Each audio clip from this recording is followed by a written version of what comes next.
मान के मैया का कहना, छक के भोजन खाते हैं,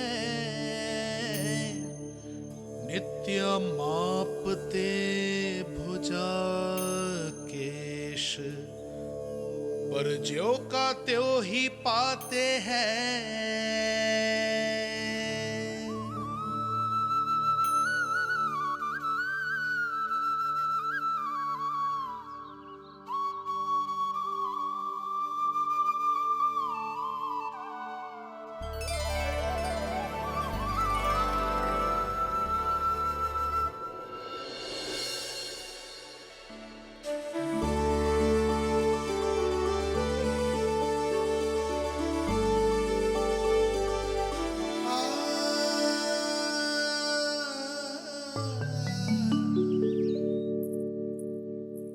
ले लल्ला, फल खा ले। ना, मुझे ना खाने फल वल। क्यों? लंबे केस और शक्तिशाली भुजाएं ना चाहिए? व्यर्थ है ये सब। पिछले 10 दिनों से देख रहा हूँ, ना केस लंबे हुए हैं, ना भुजाएं शक्तिशाली बनी है। 10 दिन में का चुनाव होने वाला। 10 सप्ताह ऐसे खाएगो ना, तब जाके कछु बदलाव दिखेगो। समझ आई? चल अब खा ले। वैसे भी मुझे बहुत सारी तैयारियां करनी है आज। इसीलिए भैया एकादशी के व्रत के लिए लल्ला। सुनो जी, सारी सामग्री आ गई? हाँ, तुमने जो कही थी सब ले आए हूँ।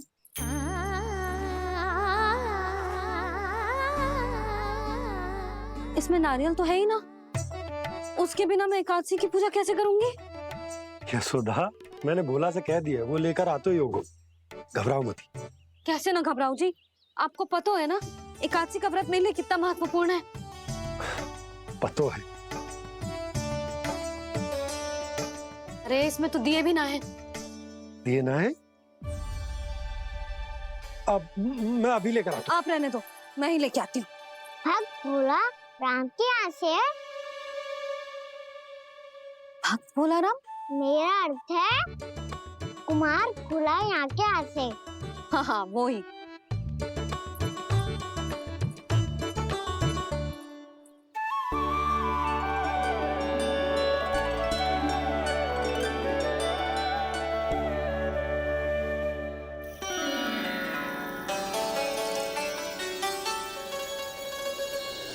श्री हरि, श्री हरि, मेरे श्री हरि।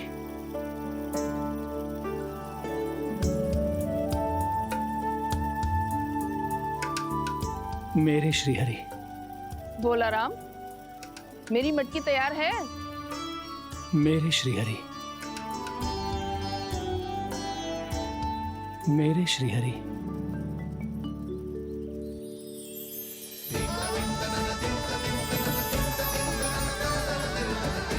भोला राम,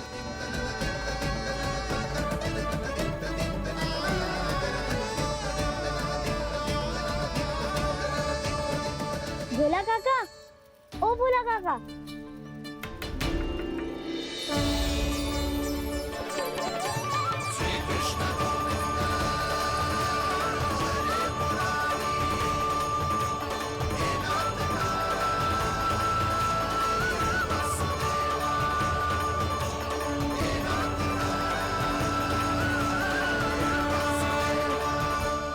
अरे मैं भला असत्य क्यों बोलूंगा? अभी अभी यही थे श्री हरि। हाँ,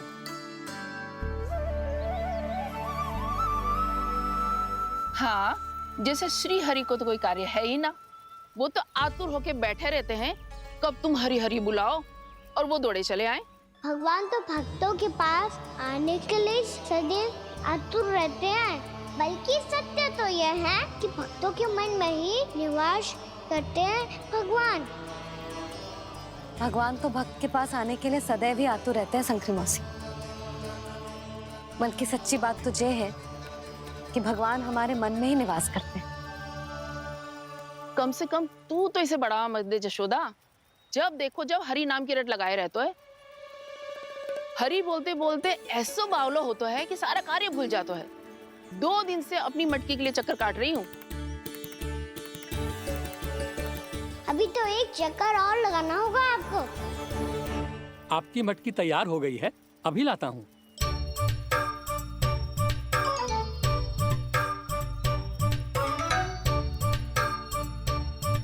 लो जी मटकी।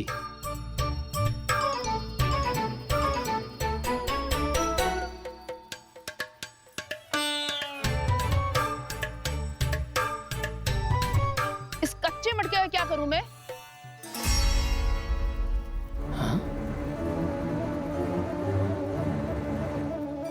पर इसे तो मैंने भट्टी में पकाया था। अब तू ही देख ले कितना ध्यान रहता है इस कार्य पे। और कह तो है कि श्री हरि आते हैं इससे मिलने। हाँ आते हैं और आगे भी आएंगे हमारे श्री हरि हमसे मिलने। और आके मोक्ष देंगे, है ना? मांगूंगा तो मोक्ष भी दे देंगे, मांगूंगा तो मोक्ष भी दे देंगे, मांगूंगा तो मोक्ष भी दे देंगे। अभी तो ये बता कि तू मुझे मेरी मटकी कब देगो? और मेरी मांग कब पूरी करोगे भोला राम जी? मेरो घड़ा मेरे दिए तो तैयार है ना, कल एकादशी की पूजा और व्रत के लिए। एकादशी का व्रत? हाँ, एकादशी का व्रत। इसे करने से श्री हरि बहुत प्रसन्न होते हैं। अच्छा, फिर तो अभी लाया।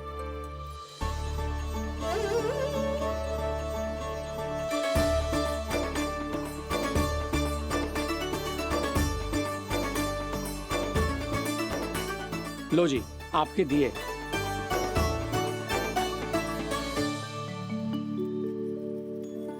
और जो हमने मांगा है वो?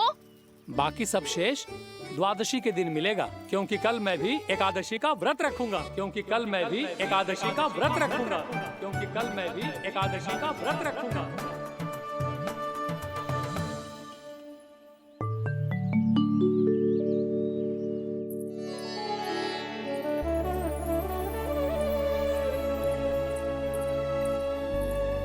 जानकी, फूलों का प्रबंध हुआ कि ना? हाँ भाभी, जे रे। सदैव विलंब कराती है। पर भाभी इस बार तो फूल समय से ही लाई थी।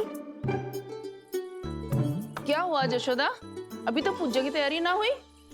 देखो ना मौसी, ये जानकी ना कुछ छूट ही जाता है इसके कारण।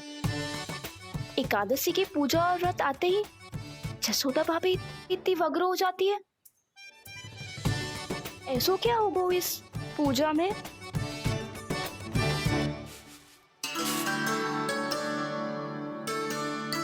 ये थाली में रोली चंदन रखने से, दिया जलाने से के होगो? आपको पता भी है एकादशी का व्रत क्यों रखते हैं, क्या महत्व है इसका? लो, जे तो मैं जसोमती रानी से पूछना भूल ही गया। पर हाँ भगवान, मेरे लिए इतना ही पर्याप्त है कि इस व्रत को रखने से मेरे श्रीहरि हमसे प्रसन्न हो जाएंगे।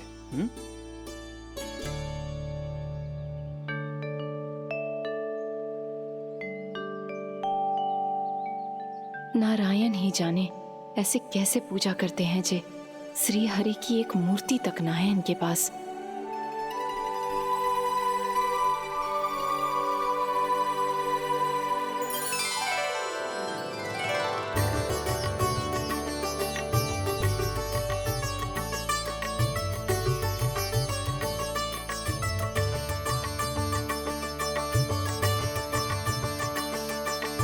प्रभु, न तो मेरे पास मूर्ति है और ना तो इस व्रत के विधि विधान के बारे में मुझे जानकारी है, और ना ही मुझे इसके महत्व के बारे में जानकारी है, पर फिर भी मैं करना चाहता हूं।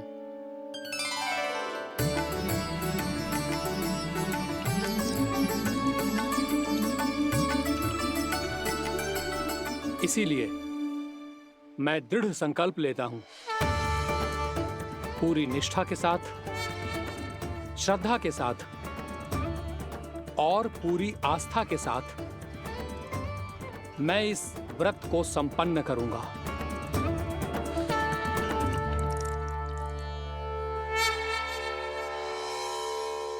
हम संकल्प लेते हैं कि एकादशी के व्रत को पूरी निष्ठा के साथ संपन्न करेंगे।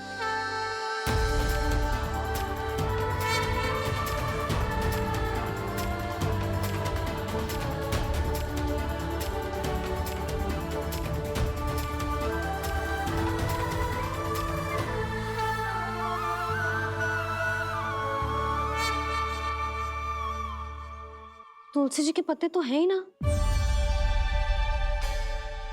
श्री नारायण को तुलसी जी के पत्ते के बिना भोग ना चढ़तो है।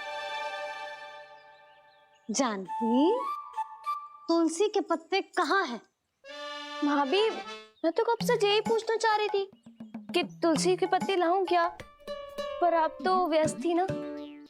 तुझे कितनी बार समझाओ है ना, यदि तेरे कछु करने से किसी और की कोई हानि ना हो रही हो या किसी के अच्छे कार्य में सहायता हो रही हो तो मुझसे आज्ञा लेने की आवश्यकता ना है।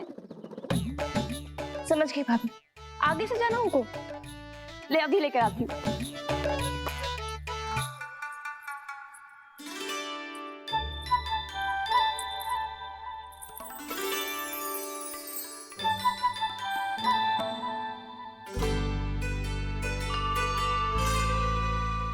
ताऊ, आपने पहले ये व्रत करो है? आपको इसका महत्व पता है? भाभी चल। जानकी, तुमने ये व्रत करो है? फिर तुमको इसका महत्व पता है? सुमति जी, आपको पता है इसका महत्व? कान्हा, क्यों तंग कर रहा है सबको? मैया, सबने करो ये व्रत, मुझे भी करना है।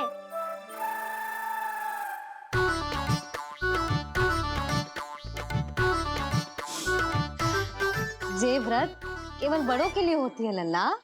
जब आप ये व्रत कर सकती हो, बाबा कर सकते हैं,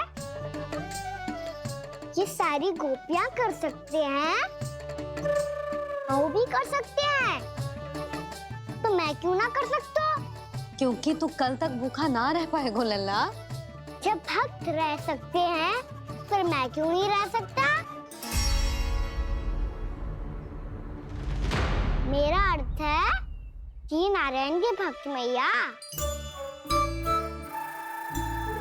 मैया मान जाओ ना, मुझे करने दो ना ये व्रत। अपनी लल्ला पे आप विश्वास ना है आपको?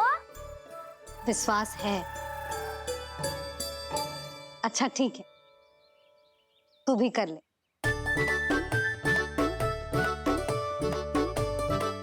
पर मैया, व्रत की कथा तो सुनाओ, मैं तो अबध हूँ ना। मुझे कैसा पता चलेगा कि ये व्रत करते क्यों है?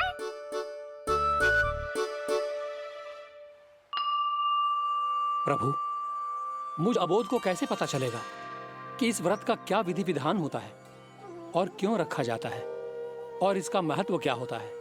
मुझे तो आप ही बता सकते हैं प्रभु। जब व्रत कर रहे हैं तब उसका महत्व भी पता होना चाहिए ना। बताओ ना मैया, क्यों रखते एकादशी का व्रत? इसके लिए तो तुझे एकादशी की कथा सुननी होगी। सुनेगो ना?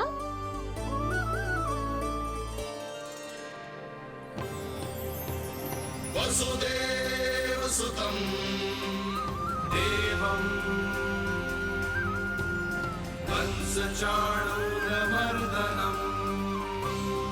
श्रीहरि, यशोदा परमानंदम् कृष्णं वन्दे जगद्गुरुम्। वाह प्रभु, अपने भक्तों को एकादशी व्रत का महत्व समझाने का अच्छा उपाय खोज निकाला है आपने।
अब सब जन एकादशी के व्रत की कथा ध्यान से सुनना, तभी जे व्रत पूरा माना जाएगा।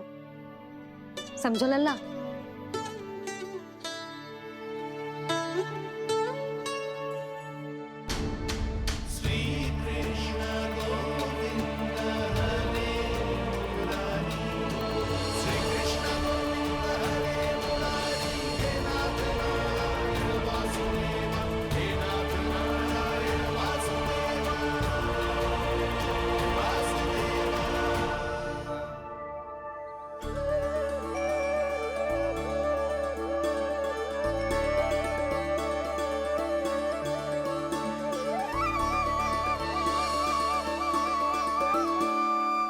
सतयुग में चंद्रावती नाम के नगर में मूरा नाम का एक असुर राज्य करता था।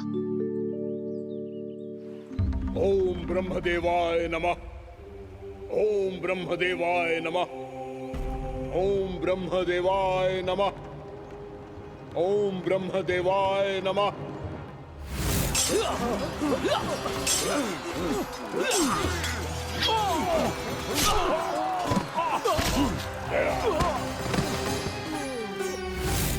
ओम ब्रह्मदेवाय नमः। ओम ब्रह्मदेवाय नमः। जब उसने देवताओं के हाथों असुरों की पराजय देखी, तब वो वरदान पाने के उद्देश्य से ब्रह्मा जी की तपस्या करने चला गया।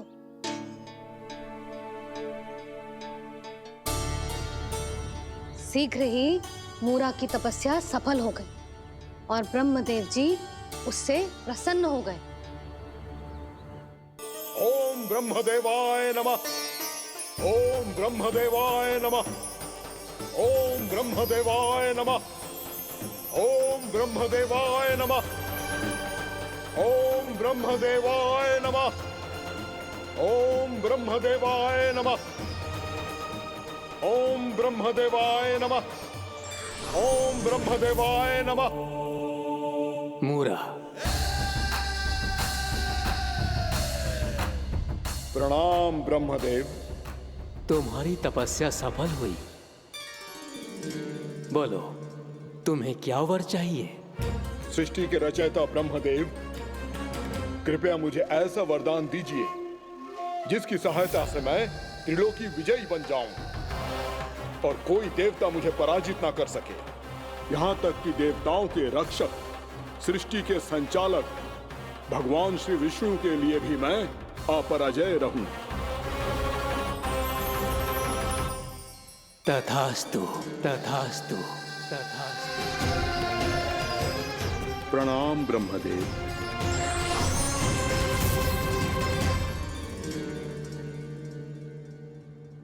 ऐसा वरदान पाकर मूरा बहुत अभिमानी होगा।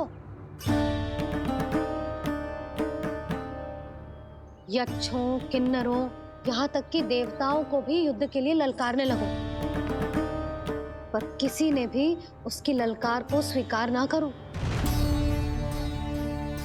क्योंकि सभी उसकी शक्ति से बहुत भयभीत थे और उसके सामने युद्ध किए बिना ही अपनी पराजय स्वीकार करने लगे और फिर दंभ में आके उसने स्वर्ग लोक पर भी आक्रमण कर दिया और देवराज इंद्र तक को चुनौती दे डाली।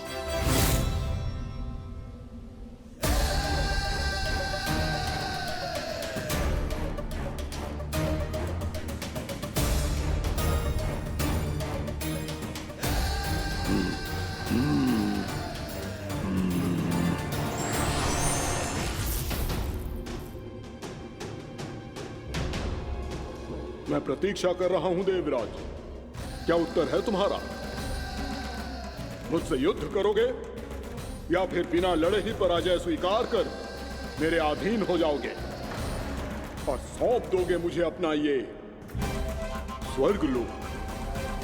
सारी शक्ति तुम्हारे मुख में है या कुछ बाहुबल भी है तुम्हारे पास? मैं तुम्हारी चुनौती स्वीकार करता हूं मूरा। मैं तुम्हारी चुनौती स्वीकार करता हूं मूरा।